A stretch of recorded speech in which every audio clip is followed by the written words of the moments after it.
That was a good win. It's a good team in the locker room, and they're big, they're long, they're athletic. JB does a heck of a job with that group, and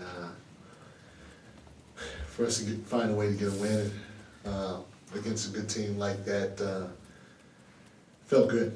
If there was one thing I can complain about was their length bothered us, their athleticism a little bit. The offense rebounded and converted a lot of the offensive rebounds that they had, but other than that, I told our guys, I said that was a fun game to watch.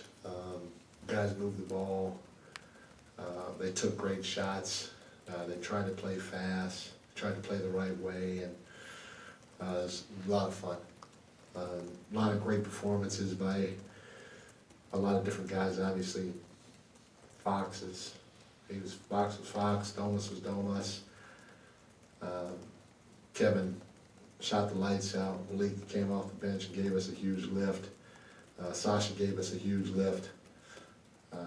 And Keegan, you're not stopping a guy like Donovan Mitchell. Donovan Mitchell is a really, really, really, really good basketball player, as you guys know. I mean, it's an all-star, and you just want to hope to try to make him work. And Keegan had him most of the night. Duarte had him some too. Keon had him some, and 7 for 21 from the field. It's almost impossible to do. And I'm sure he felt he missed a couple of shots, but I got to take my hat off to our guys. They tried as best they can to make him work, and you couldn't ask for anything more than what they gave us tonight, especially guarding him. Mike, first off, congrats on 400. Thank you. I heard that you got the crown this evening. It should have gone to Keegan. Should have gone to Keegan. But nobody in the locker room listens to me. So, winning 400, looking back on that, just from your coaching career, just what does a milestone like that mean to you? Man, I just, you feel all of the emotions, fortunate, blessed, lucky.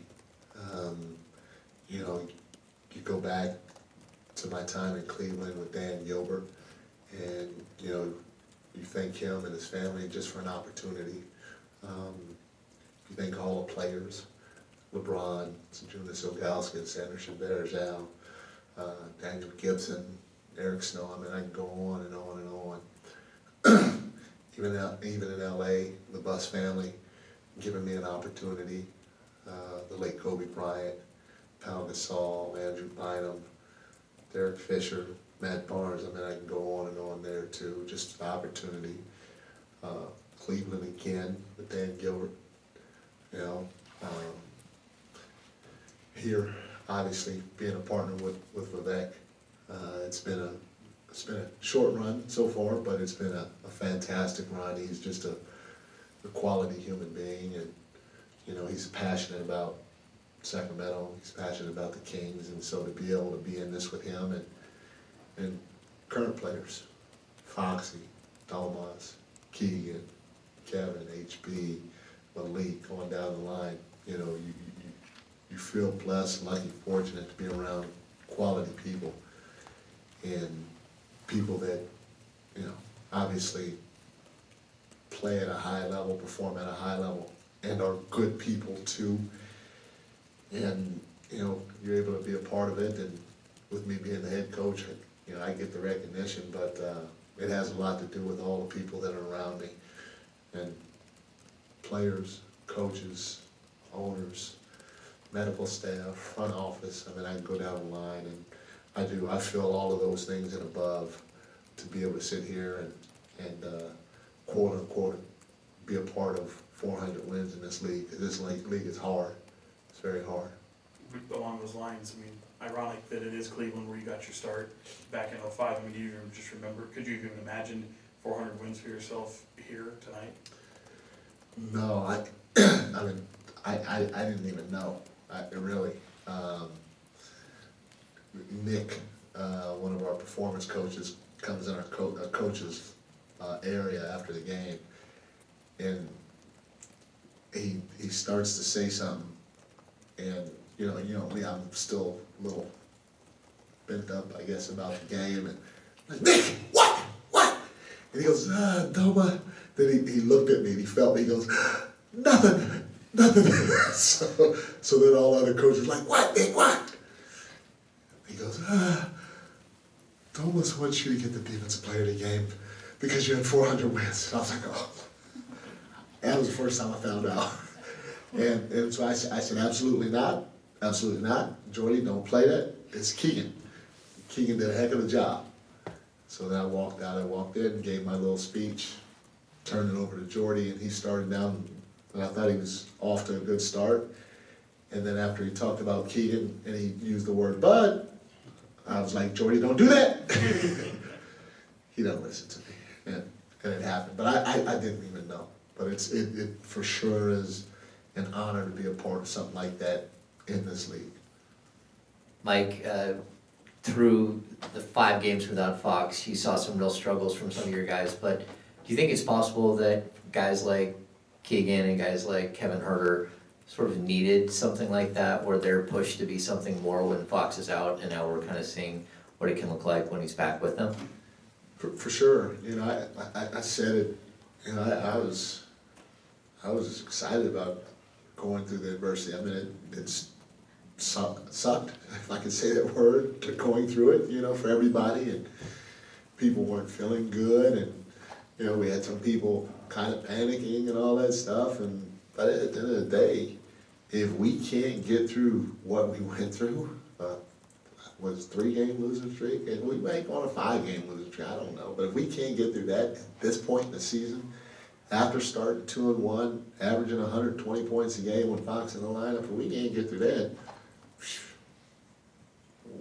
we're not playing for anything this year. So I was confident because those guys are shooters. That's one of the things they do at a high level. But I wanted our guys to understand we can still win games. We can still impact games if our shot's not going in. And we started to do that, which was exciting for me because our guys started to realize that they didn't need it. It's great to make shots, but they didn't need to make shots. And if we play defense like we're capable of, if we do the little things like we're supposed to do, focus on the details, that was one of the things that we talked about to take the next step, we're gonna give ourselves a chance.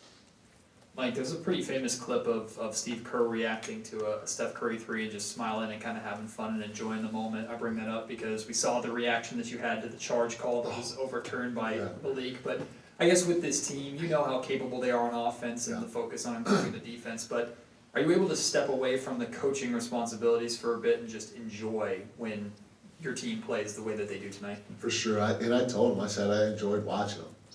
But I didn't see the replay, so I'm still excited, because I've challenged Malik and Kevin to stand in there and take a hit, and Malik took the hit, and I was excited for him.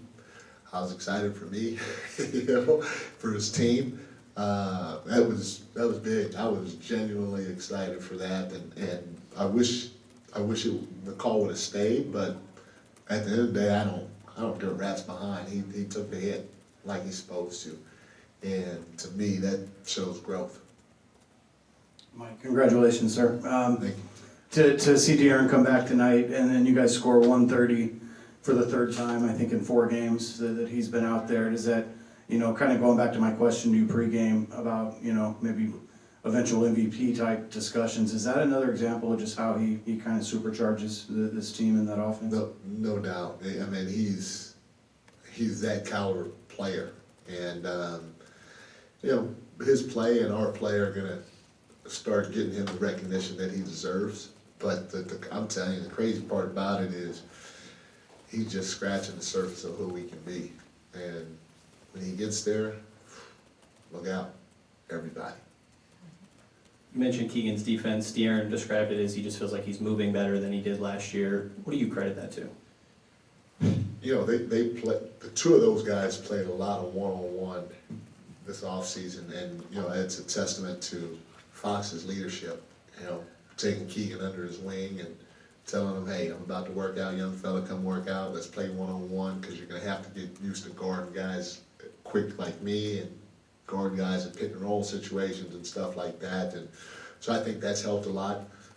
Keegan's been in the weight room, working on his body, so he's able to move his feet, especially against quicker guys, and as he step slide and take that hit in the chest and not fold, keep his balance and continue to guard the ball, and he has a better feel of how to navigate screens, especially off the ball, and you know, all of it's starting to come together for him, because we expect him to be, if not the most versatile defender on our team, at least one of them.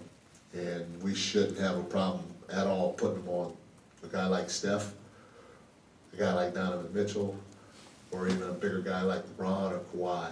Well, Coach, Sasha, I don't know if you spoke about it yet, but he's taking those baby steps, but he's getting bigger, and I'm seeing that, in some of his gestures. Could you just talk about, his growth so far and how far he can go? Sasha has a great feel for the game of basketball on both ends, and he hit a couple of big shots tonight. He should have hit his third or his fourth one. He kind of went in and bounced out. To have a guy like that on the floor, it gives everybody else a lot of room, and it makes teams have to think twice about rotating to somebody else, so guys are going to get wide open shots when they're on the floor just because of his presence. On top of that, he does a lot of little things. I mean, I thought he hit a three in the opposite corner of Cleveland's bench. It was just because he ran his butt hard to that corner and beat the defense down and put them in a predicament. And they had one defender over there, and that defender had to choose the ball and to stop the ball. And it's very, very small. It doesn't show up in the stat sheet, but when you run that hard and you run to the spot, like we preach, because we really believe in getting to the corners, good things happen for everybody, including yourself. And he did it, got a wide open three and knocked it down. And his ability to rebound in traffic, because he's a big physical guy, is really good. And so the more he plays, it seems like the better he's gotten for us. Even defensively, he understands angles. He's a big, strong guy, so he's able to take the hit, not necessarily fold, and he works really hard at it. So I think the sky's the limit for him too. And he's starting to get his groove a little bit with the more minutes that he gets. Coach, congrats on 400. I know it's still early and there's still rotations and lineups that you're working with, but tonight you went with Keon over Davion. Can you just explain that decision? Yeah, Keon's played well since we threw him in the game in Houston. And, everybody looks at that game and they may say, oh, well, he went in, it was a blowout game. But, for young players, whether you get 30 seconds, 5 minutes, or 10 minutes in a blowout win or a blowout loss, it should be a lesson learned to everybody that watches us, all the little kids in 5th, 6th, 8th, 10th grade. It doesn't matter if you get quote-unquote mop-up minutes. Some people call them scrub minutes, whatever you want to call it. You can call it however you want to do it, but if you go out there and you play your tail off, you're going to have a chance to earn some real minutes, and that's what Keon did. And then when he got his opportunity, he played the right way, and he helped us win games, and so he deserved another opportunity when Fox got back, and so I gave it to him. And Davion's going to have to do the same thing. He's going to have to keep being who he is, and when he gets an opportunity, whether it's for 30 seconds or, like I said, 5 minutes or 15 minutes or 10 minutes, he's got to go play the right way and impact the game, by not doing too much, but being who he is and playing towards his superpower to help us win. And if he does, maybe he'll get another opportunity, and the next thing you know, he's back. So it was just a matter of me feeling that Keon's played well enough to earn those minutes. Anything else for Coach? Thanks, everyone. Thank you, guys. Hey, congrats, Mike. Thanks.